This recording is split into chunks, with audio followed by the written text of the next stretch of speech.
दिदी हजुरको नाम तपाईँको नाम के हो? बिरन देवी हो। बिरन देवी। मूल घर कहाँ हो हजुर? जुम्ला। मूल घर जुम्ला हो। अच्छा माथि है। अनि यो तपाईँ यो केही इनर्जी के हो नि? सबै चाहिँ आयुर्वेदिक भयो है? सबै हो। यो जेठी मधु भयो, यो गोकुल भयो, पिसापोल्ने, इन्डेक्स हुने भयो, भिजाएर खाने, यो अर्जुन फल भयो, यो पोलिक्टर भयो भने हुन्छ, पर्सुलाई हुन्छ, यो भिजायो भने चाहिँ रातो पानी आउँछ। यो बोजो भयो, यो बोजो भयो होइन? अनि यो तपाईँले के भन्नुभयो यसको चाहिँ? गोकुल यसको पिसाब पोल्दाखेरि यो इन्फेक्सन हुने भयो भने यो यो चाहिँ जेठी मधु भन्छ, स्टेम भन्छ। यो मर्केको ठाउँमा धुँदै लगाउने, केमा? यो खुट्टाहरूमा, हातहरूमा, त्यो सुनेको ठाउँमा, हजाम भएको ठाउँमा, काटेको ठाउँमा यो घोडेर हाल्ने कदम चाल्नु। अनि हजुरको काठमाडौँ आएर बस्ने कति भयो? म त भयो 7-8 वर्ष भयो। 7-8 वर्ष भयो। अनि घरमा को हुनुहुन्छ? घरमा छोरा बुढा म 3 जना। सबैजना आफ्नो काममा होला नि होइन? हजुर सबैजना तपाईँको व्यवहार त राम्रै होला नि? राम्रै छ भनौँ। शिलाजित पनि बेच्छौँ, यस्तो बिमारी बेच्छौँ। राम्रो छ है। भन्छ तपाईँको फ्यामिली कतिजनाको अरे? यहाँ कतिजना परिवार अरे तपाईँहरू? हामी 3 जना, हामी एउटा सासू हुनुहुन्छ, 4 जना। 4 जना। ल ठिकै छ, त्यसले राम्रो गर्दै हुँदो रहेछ होइन? यो तपाईँले अब यस्तोमा स्टल राख्नु भएको छ होइन? यसमा के यो के हुन्छ नगरपालिकाले यताउता त गर्दैन? त्यसले केही पनि गर्दैन। यहाँको दाइहरूले चाहिँ भनिदिनु भएको छ हो। हजुर। पहिला चाहिँ मैले बच्चा बोकेर आउँथेँ, अनि यहाँको दाइहरूले चाहिँ बहिनी यहाँनिर राख, अनि तिम्रो बच्चा छ गरेर खाने मान्छे भनेर भने हो। अब हाम्रो त्यसमा यति कुराहरू छ है, सबै कुराहरूको दबाई शिलाजित पनि छ। शिलाजित। यसलाई के भन्छ यो?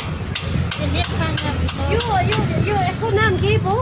यो माझी फल हो। माझी फल हो। यो टन्सिल हुँदाखेरि यो दबाईको नाम के अरे? लेखपाङ्ग्रा भन्छ। यो गाई बस्तु बिरामी भयो भने पनि खान दिनुपर्छ। हजुर। यो ठुलो मान्छेलाई पनि यो पोलियोको ठाउँमा हुन्छ, पिरो आएको ठाउँमा हुन्छ, हाँडी आएको ठाउँमा, यो डल्लो डल्लो आउँछ नि त्यस्तो ठाउँमा चाहिँ घोटेर लगाउँदा सक्छ। जङ्गली हो, खोकी लाग्दैन। जङ्गली हर हो, खोकी लाग्दैन? खोकी लाग्दैन। साथसाथै पोलेर खाँदा नि हुन्छ, त्यो केही खाँदा नि हुन्छ। यो है। अनि यो के हो?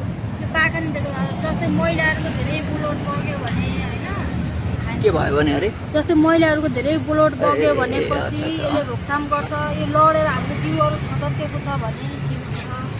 अनि यो माझी फल हो, टन्सिल हुँदाखेरि। टन्सिलको लागि हो माझी फल, टन्सिल है? टन्सिल हुँदाखेरि खान्छ, पुरै पाइस हुँदा नि खान्छ। पाइस हुँदा नि खान्छ। अनि यो कुर्जो हो, सास फेर्न गाह्रो हुँदा, ज्वरो आउँदाखेरि कुर्जो। यो जेठी मधु हो। यसको काम चाहिँ के अरे? यसले घाँटी खसखस हुने अथवा श्वास हुने, दम बढ्ने भयो भने भन्छन्। हिन्दीबाट मोलेटी भन्छ। अनि यो बोजो हो। यो चाहिँ अश्वगन्ध हो। के भन्छ? अश्वगन्ध। अशोकगन्ध। यो चाहिँ नसाहरू फुलिएर आउने, जिउहरू काम्ने, ग्यास्ट्रीलाई हुन्छ। तपाईँ के भन्छ यो चाहिँ के गाउँबाटै लिएर आउनुभएको? गाउँबाटै आएको। यो शिलाजी चाहिँ कोर्न जानुपर्छ, यस्तो हुन्छ। शिलाजित है यो?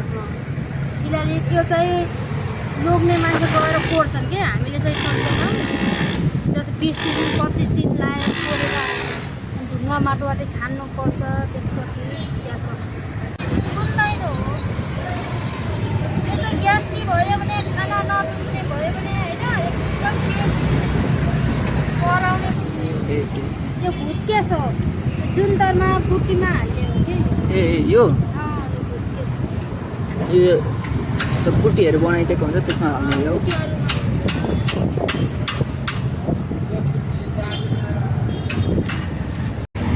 जेठी मधु यसले के काम गर्छ?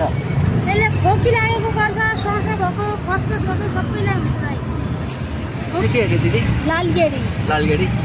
यो आँखामा छारो पऱ्यो भने हाल्ने, यो पिसाब थुन्यो भने यो बाहिरको रातो खाला निकालेर भित्रको भिजाएर खायो भने पिसाब 2 घन्टामा